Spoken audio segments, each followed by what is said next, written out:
জামাতকে বাদ দিয়ে 4টি দলের ঐক্য হয়েছে এ জাতীয় কোনো আলোচনাই হয় নাই। কলকাতা থেকে প্রকাশিত আনন্দবাজার পত্রিকা এই নিউজটা প্রথম করেছে। বাংলাদেশ জামাতে ইসলামী একটি বড় রাজনৈতিক দল এবং বাংলাদেশে ইসলামপন্থীদের মধ্যে তাদের একটা বড় অবস্থান আছে। যারা অপপ্রচার চালাচ্ছে যে সমস্ত মিডিয়া, এদেরকেও আমরা চিহ্নিত করে রাখছি। আসলে আমরা লক্ষ্য করেছি যে কয়েকদিন যাবৎ কয়েকটি মিডিয়া পরিকল্পিতভাবে একটি বিভ্রান্তিকর নিউজ ছড়িয়েছে। সেটা যে একেবারেই উদ্দেশ্য প্রণোদিত এটা ইসলামপন্থীরা বুঝতে পেরেছে। বিশেষ করে যারা আগামী জাতীয় নির্বাচনে ইসলামপন্থীদের ঐক্যবদ্ধ দেখতে চায়, তাদের মধ্যে একটা বিভ্রান্তি ছড়ানোর জন্য এটা করা হয়েছে। বিশেষ গত 25শে জুলাই শুক্রবার ইসলামী আন্দোলন বাংলাদেশের কেন্দ্রীয় কার্যালয়ে ইসলামী আন্দোলন মোহতারাম আমির হযরত পীর সাহেব হুজুর চরমনায়ের সভাপতিত্বে একটি মিটিং হয়েছিল।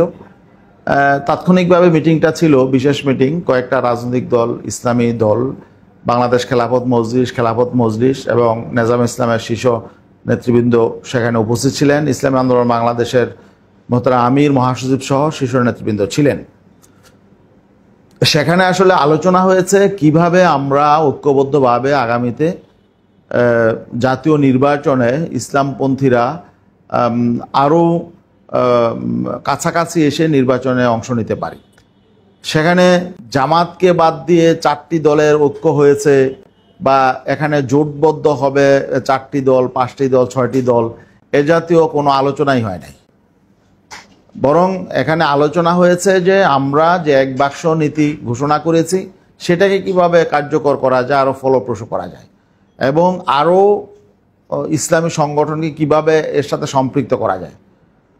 আমাদের যারা আমরা বসেছিলাম এর বাইরেও আমাদের 8টা-10টা ইসলামী সংগঠনের সাথে কথা হচ্ছে আগামী নির্বাচনে আমরা কিভাবে ইসলামী শক্তিকে ঐক্যবদ্ধ রাখতে পারি এবং শুধু ইসলামী শক্তিই নয় বরং দুর্নীতি বিরোধী, দুঃশাসন বিরোধী শক্তিকে কিভাবে আমরা ঐক্যবদ্ধ করতে পারি, এ নিয়েও আমরা কাজ করছি।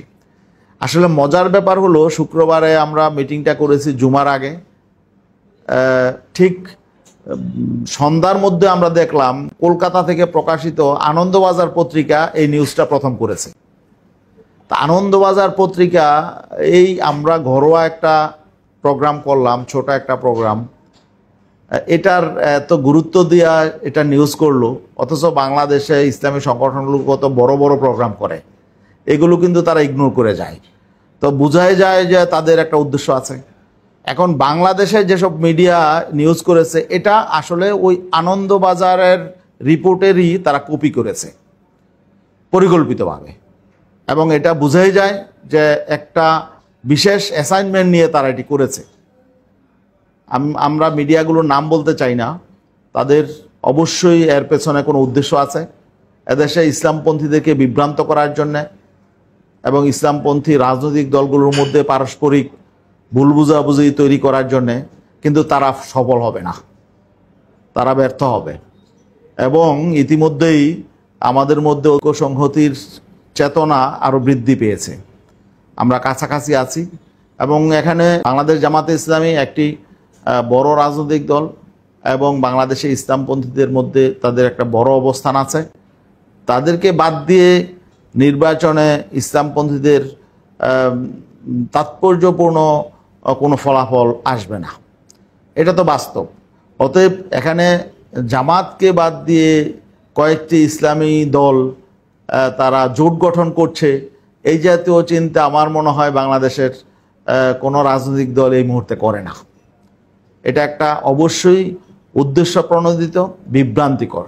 যারা অপপ্রচার চালাচ্ছে যে সমস্ত মিডিয়া, এদেরকেও আমরা চিহ্নিত করে রাখছি। অতীতের মতো এই মিডিয়ার মাধ্যমে জনগণকে যদি বিভ্রান্ত করা হয় তাহলে এর জবাব সময় মতো দেওয়া হবে ইনশাল্লাহ। আমরা এই গণমাধ্যমগুলোকেও আমরা গঠনমূলক এবং দায়িত্বশীল আচরণ করার জন্যে আমরা আহ্বান জানাবো। এই কলকাতার আনন্দবাজার পত্রিকার কপি বাংলাদেশে কোনো মিডিয়া যাতে না করে, আনন্দবাজারের নীতি অনুযায়ী যাতে বাংলাদেশের কোনো মিডিয়া না চলে, এই অনুরোধটা আমরা বিনীতভাবে রাখতে চাই। ধন্যবাদ।